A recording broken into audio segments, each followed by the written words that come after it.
Sveiki! Pirms dažām nedēļām savu 100 gadu jubileju svinēja Lidija Daroņina Lasmane. Latvijas neatkarības aizstāve, kas par savu pārliecību ilgus gadus pavadīja lēģeros.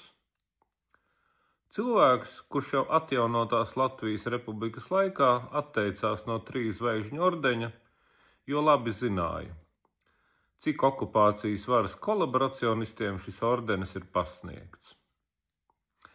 Dieviņš dod mums šādā vecumā saglabāt tādu prāta skaidrību kā šai kundzei. Bet, protams, gadi dara savu, un cilvēks, kā var noprast, ir vienmēr bijis pieklājīgs un korekts. Tāpēc tagad, kad Lidija Daroņina Lasmani metās apsveikt vispretīgākā politiskās elites mūslaiku šļura, kundze šos apsveicējus, sākot no klopa madāmām un beidzot ar vēl pretīgākām radībām, neizmeta no sava mājokļa tā, kā šī šļura būtu pelnījusi.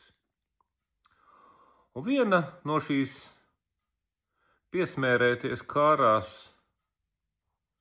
nekrietnās un nelietīgās kolaboracionistu šļuras bija arī vienotības pārstāve Inese Vaidere, kas nepakautrējās sociālajos tīklos nopublicēt savu fotogrāfiju ar liekulīgiem vārdiem par Latvijas neatkarības cīnītājiem. Par Inesi Vaideri internetā ir atrodams pietiekami daudz interesantu ziņu, tostarp bija arī ziņas, ka viņa ir bijusi ne tikai ilggadēja komuniste un okupācijas varas kolaboracioniste, bet arī Pētera Stučkas Latvijas Valsts Universitātes kompartijas sekretāre. Tad lūk, Inese Vaidere portālā pietiek.com ir publicējusi savdabīgu precizējumu, kura būtība ir ne jau tāda, ka viņa taisītos kādam atvainoties par savu ilgadējo padomju okupācijas varas kolaboracionistas un komunistas praksi. Ne jau par to, ka viņa šos ilgos gadus balstīja un studēja komunistisko režīmu un centās no tā iegūt visus iespējamos labumus. Nē. Inese Vaidere savā būtībā precizē to, ka viņa ir bijusi nevis īpaši augsta ranga kolaboracioniste, bet vienkārši parasta kolaboracioniste. Proti, Pētera Stučkas Latvijas Valsts Universitātes kompartijas sekretārs amatu viņa neesot ieņēmusi. Viņa tikai laika posmā no 1977. līdz 1988. gadam esot bijusi komunistiskajā partijā.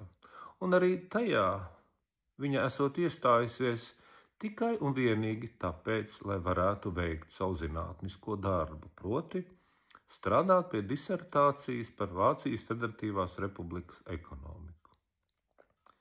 Tātad tagadējā vienotības vēža traknā pārstāve Inese Vaidere bija spiesta 11 gadus būt komuniste, tāpēc, lai rakstītu disertāciju. 11 garus gadus.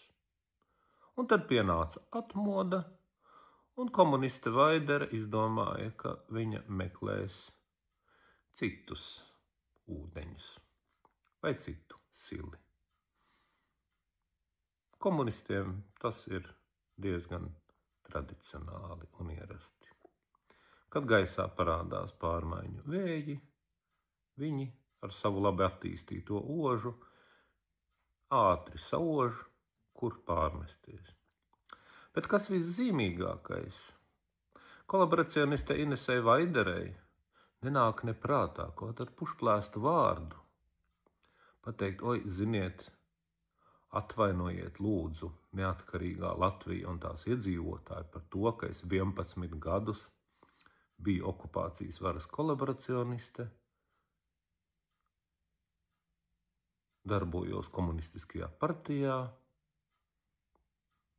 un studēju padomju okupācijas varu. Nē, ne pušplēsta vārda. Inešu Vaideru izpratnē tas ir pilnīgi normāli. Zivs meklē, kur dziļāks, Vaideres, kur pilnāka sile.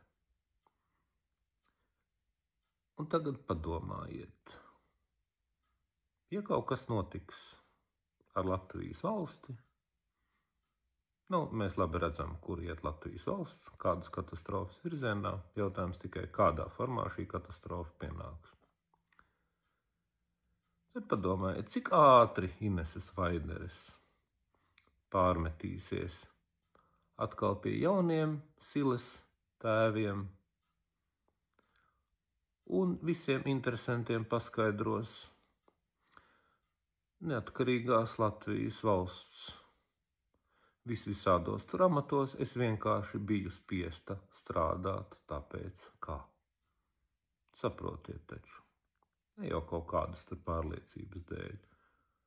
Tad strādāju, tad darbojos komunistiskajā partijā, jo man bija 11 gadus jāraksta disertācija. Un pēc tam tur dažu 10 gadiņu strādāju tās tur Latvijas valsts labā. Nekas cits man neatlika. Piedodiet, atvainojiet. Un šāda kolaboracionistu suga Čum un Muģ. Čum un Muģ.